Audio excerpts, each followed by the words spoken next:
Rohit Sharma versus Hardik Pandya एक trend चल रहा है और उस ट्रेंड में हार्दिक पांड्या को सबसे ज़्यादा ट्रोल किया जा रहा है। और उसको ट्रोल करने के पीछे एक ही रीज़न है कि सब लोग चाहता है कि रोहित शर्मा ही मुंबई इंडियंस का कप्तान रहे, क्योंकि वो इंडियन टीम्स के भी कप्तान है और उन्हीं के कप्तानी में 6 बार मुंबई इंडियंस विजेता रही है। मतलब आप समझ सकते हैं, 5 बार, सॉरी 5 बार। एक बार और जीती थी लेकिन वो कप्तान कोई और थे। लेकिन रोहित शर्मा एक ऐसा व्यक्ति जो इंडियन टीम्स को लगातार 10 वर्ल्ड कप में मैच जिताया, उनकी कप्तानी पर कोई संदेह कर ही नहीं सकता है, क्योंकि जिस तरह से उन्होंने परफॉर्म किया था। लेकिन वही हार्दिक पांड्या का रिकॉर्ड रहा है कि जब आईपीएल और भारत का जो बीसीसीआई का जो भी मैच होते हैं, उस समय कुछ डिफरेंस होता है तो वो मना कर देते हैं, चोटिल हो जाते हैं और वो फिर आईपीएल खेलने से पहले फिट हो जाते हैं। और उन्हीं के नक्शे कदम पर चलने वाले 2 क्रिकेटर और भी अभी ऐसे बताया जा रहा है, एक ईशान किशन और फिर श्रेयस अय्यर। लेकिन इनका केस तो अलग है। लेकिन हार्दिक पांड्या जिस तरह से ये दिखाते हैं, एटीट्यूड दिखाते हैं अपने आप को कि मेरे अंदर ये कैलिबर है, वो कैलिबर अब उन पर ही भारी पड़ने वाला है। इससे पहले कि भारी पड़े, उनको एक जोरदार झटका लगा। उनको लगा था कि हम कप्तान बन जाएंगे इंडियन टीम का, वो भी वर्ल्ड कप में। लेकिन उनके साथ एक बड़ा गेम खेल दिया जय शाह ने। कुछ दिन पहले जैसे ही अनाउंस किया था कि भैया रोहित शर्मा ही कैप्टन होंगे 2024 में जो वर्ल्ड कप खेली जाएगी आईपीएल के बाद T20 के लिए, उसमें हार्दिक पांड्या का कोई गारंटी नहीं है कि कब चोटिल हो जाए, कब उसके पीठ में दर्द हो जाएंगे, कब उसके कमर में चोट लग जाएगी, कब उसके पैर में चोट लग जाएंगे। वो फिट नहीं रहता है। जब ज़रूरत पड़ता है तब वो बाहर हो जाता है, या फिर उसको जब ज़रूरत पड़ता है तब वो बाहर हो जाता है, या फिर उसको जब पैसे की ज़रूरत होता है तो एक टीम से दूसरी टीम में चला जाता है। हम ये मान सकते हैं कि ये तो बिजनेस है पूरी की पूरी आईपीएल का, क्योंकि मुकेश अंबानी की जो फैमिली है वो बिजनेसमैन है और वो अपने बिजनेस दिमाग से सोचता है। वो किसी भी तरह का इमोशन नहीं दिखाता बिजनेस के साथ, क्योंकि जैसे ही आप इमोशन दिखाने की शुरुआत करते हैं वैसे ही पतन होना भी स्टार्ट हो जाता है। तो भैया रोहित शर्मा 37 साल के होने वाले हैं और उनका 2 साल 3 साल का ही कैरियर बचा हुआ है।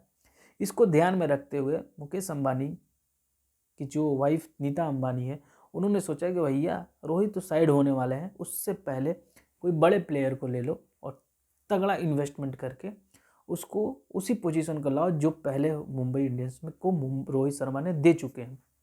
लेकिन क्या आप कंपेयर कर सकते हैं रोहित शर्मा वर्सेस हार्दिक पांड्या?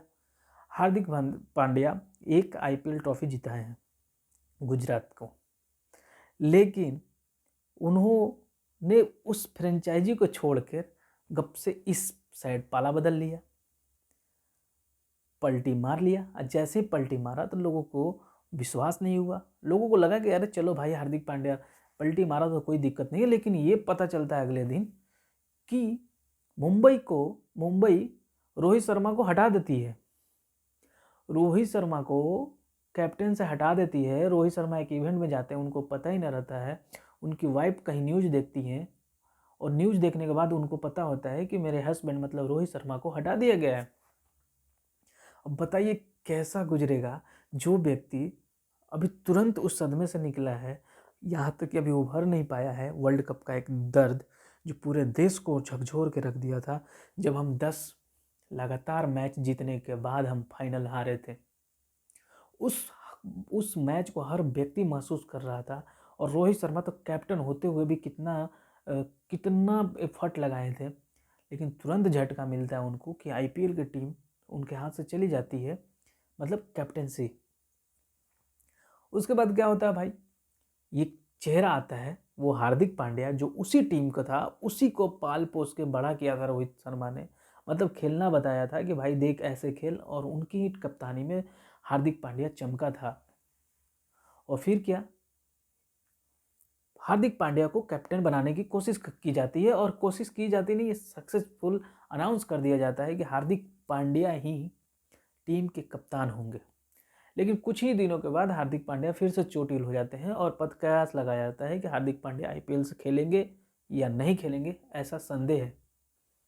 लेकिन एक तरफ रोहित शर्मा उस झटके से उभरे नहीं, दूसरा झटका दे दिया गया। लेकिन उनके लिए खुशी की बात यह हुई कि वर्ल्ड कप का मतलब T20 वर्ल्ड कप का वही कप्तान होंगे। ऐसा सदमा सोचा नहीं था हार्दिक पांड्या, क्योंकि उसे लगता था कि मैं ही कप्तान बनूंगा, क्योंकि मेरे को बैटिंग अच्छी आती है, बॉलिंग अच्छी आती है, मैं अच्छा कैप्टेंसी कर सकता हूँ। लेकिन उनको ये अंदाज़ा नहीं है कि इंडियन टीम में एक से बढ़कर एक खिलाड़ी हैं। अब लो भैया तुम जाओ, तुम्हारे जाने से क्या हुआ कि शिवम दुबे जैसे बैट्समैन इंडिया को मिला। तुम्हारे जाने के बाद ऐसे ऐसे क्लेवर वाले बैट्समैन, ऐसे ऐसे ऑलराउंडर प्लेयर भी इंडिया को मिल गए हैं। तो ये मत सोचो कि तुम्हारे रहने या ना रहने से इंडियन टीम परफॉर्म नहीं कर पाएगी। खैर, आप देख सकते हैं सामने जिस तरह से लगातार 2 सीरीज में इंडियन टीम ने बहुत मतलब युवा टीम के साथ खेली है, टेस्ट भी वनडे भी, और किस तरह से बेहतरीन परफॉर्मेंस करके टीम को जिताया है रोहित शर्मा ने और युवक ने भी। तो ये कतई, जबकि बुमराह नहीं थे, सामी नहीं थे, विराट कोहली जैसे प्लेयर नहीं थे, फिर भी अच्छे प्रदर्शन करके टीम को जिताया है। प्रश्न ये उठता है कि क्या एक व्यक्ति के रहने से न रहने से कोई फर्क पड़ेगा? ऐसा कतई नहीं है, खास करके इंडिया में। अदर टीम नहीं है भैया, नेपाल वाली टीम नहीं है कि एक प्लेयर नहीं है तो दिक्कत है। इंडिया के बेंच पर बहुत सारे प्लेयर्स पड़े हुए हैं जिनको मौका नहीं मिल रहा है। एक मौका मिलने के बाद उनको पता नहीं वो कहाँ झटके से बाहर हो जा रहे हैं। आपने देखा होगा भुवनेश्वर कुमार का, पहले एक लगातार भुवनेश्वर कुमार चल रहे थे, अब पता नहीं भुवनेश्वर कुमार है कहाँ, नाम भी कोई नहीं लेता। तो इसी तरह इनकी जो घमंड वाली जो चेहरा है हार्दिक पांड्या वर्सेस रोहित शर्मा, ये तो साफ साफ दर्शाता है भैया कि हार्दिक पांड्या रोहित शर्मा के स्टैट्स के आगे कहीं नहीं है।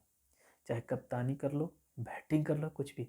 यंग है चलेगा, लेकिन एटीट्यूड देखो, हर जगह बंदा ये एटीट्यूड, पॉजिटिव एटीट्यूड है, लेकिन इसमें ओवर कॉन्फिडेंस वाले एटीट्यूड बहुत ज़्यादा है। ये उनको नुकसान पहुंचाएगा। और यही कारण है कि याद होगा कि एक बार इन्होंने गलती ऐसी ही की थी, बड़बोल बने थे कॉफ़ी विद करण में, और फिर वहाँ पर नौटंकी किए थे और फिर वायरल हुए थे, तो इनके आंसू नहीं निकल रहे थे। बीसीसीआई ने तगड़ा झटका दिया था और फिर ये वही गलती कर रहे हैं। तो इसीलिए बीसीसीआई ने इनको भी अभी कुछ नहीं किया है, लेकिन इनको बेहतरीन तगड़ा झटका देगा कि अभी सोचे नहीं होंगे। कि होती है ना, जब आप पूंछ लगा के हवा में उड़ने की कोशिश करते हो तो लगता है कि हम ही इस पूरे आकाश का राजा हैं, लेकिन जैसे ही कोई आता है और पर काट देता है तो आप धड़ाम से नीचे गिर जाते हो।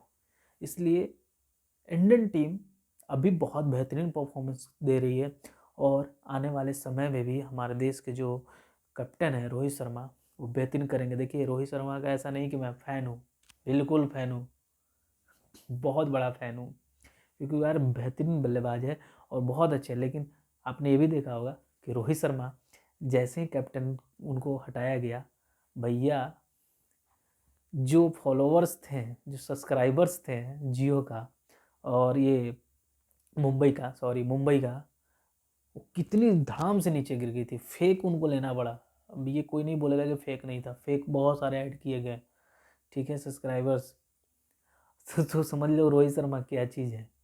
और एक और चीज़ बताता हूँ, जब मुकेश अंबानी का लड़का और मुकेश अंबानी और नीता अंबानी गुजर रहे थे, तब मीडिया वाले क्या बोल रहे थे, पूछ रहे थे सवाल, लेकिन जनता वहाँ जो खड़ा थी वो यही कुछ ही वर्ड बोल रहा था, मुंबई का राजा रोहित शर्मा, मुंबई का राजा रोहित शर्मा।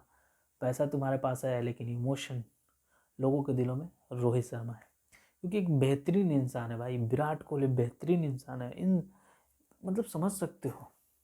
वो स्पिरिट अगर दिखाना है हार्दिक पांड्या को, तो जीतना पड़ेगा लोगों का दिल। उन्होंने, मैं ये नहीं बोल रहा कि उन्होंने गलत, लेकिन उनकी जो एटीट्यूड है ना, उसको कम नहीं किया ना, तो फिर भैया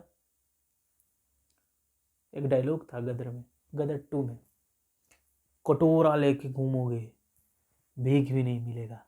मतलब ये मेरा इंटेंशन नहीं है, मेरा ये कहना है कि फिर तरसोगे कि इंडियन टीम में खेलूं, लेकिन कोई सेलेक्ट नहीं करेगा। अगर ऐसे एटीट्यूड दिखाएं तो। तब तक के लिए धन्यवाद, जय हिंद। और अपना कमेंट बॉक्स खाली है भाई, भरो इसको, सपोर्ट करो, क्योंकि जब अच्छी बातें करते हैं ना दोस्तों तो सपोर्ट मांगता है, और आपके सपोर्ट के बिना हम आगे नहीं बढ़ेंगे, क्योंकि आपके सपोर्ट चाहिए। तब तक के लिए धन्यवाद, जय हिंद। और ऐसी वीडियो में लाते रहूँगा लाजवाब। धन्यवाद।